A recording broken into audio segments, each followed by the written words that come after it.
नमस्कार. अ, मी मुला-मुलींच्या लग्नाबद्दल थोडं बोलते.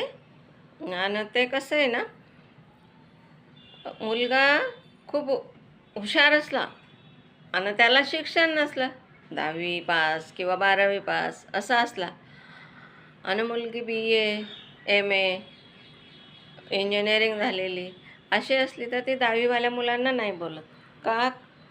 तर त्यांचं जुळून नाही येत ना.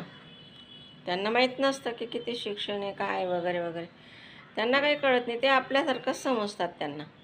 म्हणून मुली पण नाही म्हणत आणि मुली म्हणतात, "मला मुंबईसारख्या सिटीमध्ये राहायला घर पाहिजे."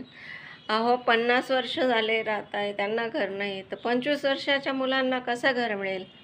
हं? चांगल्या मुली म्हणतात, "नाही, आम्हाला घर पाहिजे." अशा-अशामध्ये मुलांची वय एवढी वाढते